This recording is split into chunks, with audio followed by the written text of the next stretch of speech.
शाहरुख खान कहा है, शाहरुख खान का एक बड़ी अच्छा स्टेटमेंट है, कहीं पर इंटरव्यू देते हुए बोला था, सफलता के लिए जो है ना आपको नींद को त्यागना होगा, आपको भूख को त्यागना होगा। सुनिए ना पूरा बात महाराज। शाहरुख खान के पिताजी कोई बॉलीवुड में काम नहीं करते थे। शाहरुख खान का बॉलीवुड में कोई गॉड फादर नहीं था, समझे।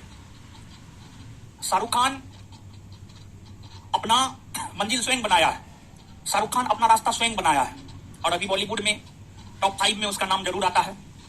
तो उनका ये स्टेटमेंट हमको काफी अच्छा लगा है। सही बात है ये कि अगर आपको सफलता चाहिए तो आपको नींद को त्यागना पड़ेगा, भूख को त्यागना पड़ेगा, सब चीज को त्यागना पड़ेगा, तभी जाकर के आप जीरो से उस मुकाम तक जा सकते हैं, उन्होंने जिस मुकाम को पाया है।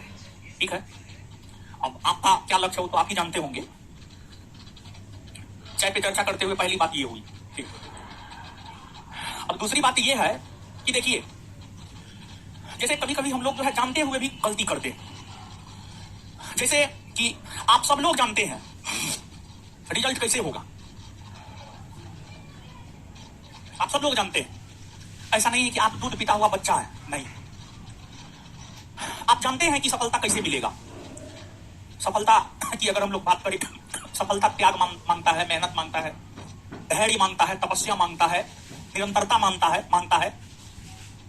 अगर आप रेगुलर वे में मेहनत करते रहिएगा तब आप जाकर के सफल होंगे। हो सकता है कि आप अच्छे से तैयारी किए लेकिन फिर भी परीक्षा में किसी कारण बस परीक्षा का 2 घंटा आपका अपना नहीं हो पाया, जिस वजह से आपका रिजल्ट रुक गया। ये भी हो सकता है। वहां पर आपको अपने पेशेंस का परिचय देना पड़ेगा, वहां पर आपको धैर्य रखना पड़ेगा, वहां पर आपको धैर्य रखना पड़ेगा। दूसरी बात ये हुई। अब तीसरी बात ये है कि हमसे भी कभी कभी गलती हो जाता है। जैसे हम भी जानते हैं कि बचपने में हमको लगता है 3रा या 4था में पढ़े थे, हेल्थ इज वेल्थ, समझिएगा, और उसमें लिखा हुआ था money is gone, nothing is gone, ऐसे था। अब उतना याद नहीं है, 3रा 4था में पढ़े हैं, समझ गए होंगे आप। हाँ, 5वां में है मेरे ख्याल से, 5वां में, 8 में नहीं, 5वां में। ठीक है, समझे। तो हम भी थोड़ा बहुत पढ़े लिखे हैं, ऐसा नहीं है कि एकदम पूरा नील बटा सना के। जीवन में एक वो तो काम किया, थोड़ा बहुत पढ़े, और दूसरा काम कोई काम किया, समझे। तो लेकिन फिर भी जानते हैं कभी कभी गलती हो जाता है, और गलती का जो है एहसास तब होता है जब गलती हो जाता है, ऐसे पहले एहसास नहीं होता है। देखिए हुआ क्या जानते हैं, शुक्रवार को जो है ना, शुक्रवार को भर दिन क्लास लिए, शुक्रवार को दिन में खाना नहीं खाए, और हुआ क्या, थक गए थे। तो यहां से गए रूम, आप फ्रेश हो करके सोचे थोड़ा सा न्यूज सुनते हैं, न्यूज सुनते सुनते सो गए, भूखे रह गए, समझ गए।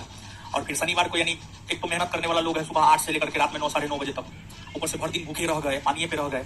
सुबह में जो है हुआ क्या, एकदम यानी अजीब स्थिति उत्पन्न हो गया था। तब फिर इलाज करवाया, हुआ कि बीपी लो हो गया था, समझे, बीपी लो हो गया था। ऐसे इस उम्र में बीपी लो नहीं होना चाहिए, लेकिन हो गया। तो इसी वजह से जो है मेरा क्लास नहीं हुआ। और देखिए, हम अपनी कमजोरी या हमारे जीवन में जो भी होता है हम किसी को नहीं बताते, चाहे वो बिट्टू झा क्यों ना हो, चाहे वो मेरी माँ ही क्यों ना हो, हमारे पिताजी ही क्यों ना हो, हम नहीं बताते। हमारा अपना मानना है, हम इस चीज के तहत काम करते हैं कि जैसे हम बीमार पड़े तो ऐसा थोड़े है कि कोई हमारा दुख हर लेगा, कोई दुख नहीं हरेगा, ये बात हमको पता है। अब घर पे फोन करेंगे माँ बाप टेंशन में, बिट्टू झा को फोन करेंगे, वो तो सीधा कहेगा आप नहीं तो हम क्लासे में लेंगे, समझे। तो हम नहीं बताए, डॉक्टर था, बुला करके इलाज करवाए, तो हम उनको अभी तक ये बात नहीं पता। हम जब भी बीमार पड़ते हम नहीं बताते, किसी को नहीं बताते। बहुत कम एक दो लोग को मालूम होता है कि हम बीमार पड़े हैं, बीमार पड़ के जब ठीक हो जाते हैं तब बताते हैं कि हाँ हम बीमार पड़े तब ठीक हो गए, समझे।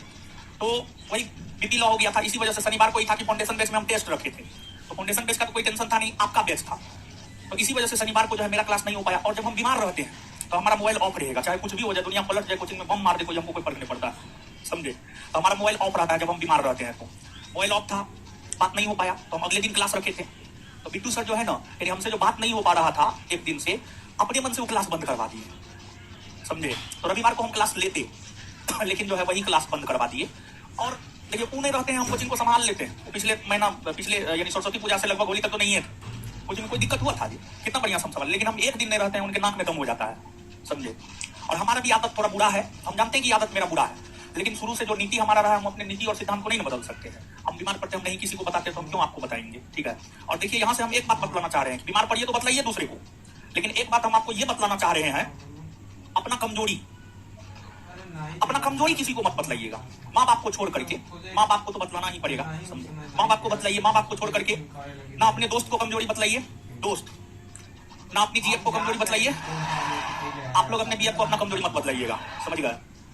और जो शादीशुदा है ना अपने हस्बैंड को बतलाइए, ना आप लोग अपनी बीवी को बतलाइए, ठीक है? जैसे ही सामने वाला आपका कमजोरी जान जाएगा ना, सर पे चढ़ के तांडव करेगा, समझ गए? तो शुरू में तो आपको लगेगा हमारी पत्नी है, हमारा पति है, हमारा जीएफ है, हमारा बीएफ है, शुरू में तो लगेगा, लेकिन वही कमजोरी की वजह से जब सर पे चढ़ के तांडव करेगा ना, तब पता चलेगा क्या होगा। थोड़ा कष्ट है, सह लेंगे। और एक बात आप हमेशा याद रखिए, जीवन में कुछ भी होगा ना, अगर आपके साथ हुआ है ना, झेलना आपको पड़ेगा। कुछ भी हो जाए, आप बीमार पड़िएगा, दर्द आपको सहना पड़ेगा। आपके साथ कुछ भी होगा, सहना आपको पड़ेगा। कोई मैक्सिमम मुंह से आपके साथ खड़ा होगा, वही कल के डेट में जाकर के जो है आपका मजाक उड़ाएगा, समझ गए? तो इसी वजह से अपना कमजोरी तो किसी को बतलाना ही नहीं चाहिए, हमारा अपना मानना है। बाद बाकी हम जो सीखे हैं अपने जीवन में, कुछ गलत भी सीखे हैं, कुछ सही भी सीखे हैं, लेकिन ये चीज हम सही सीखे हैं अपने जीवन में कि अपना कमजोरी किसी को मत बतलाइए। चाय पे चर्चा पे तीसरा बात ये हुआ। अब जो है चौथा बात में क्रांतिकारी आंदोलन पे आइए।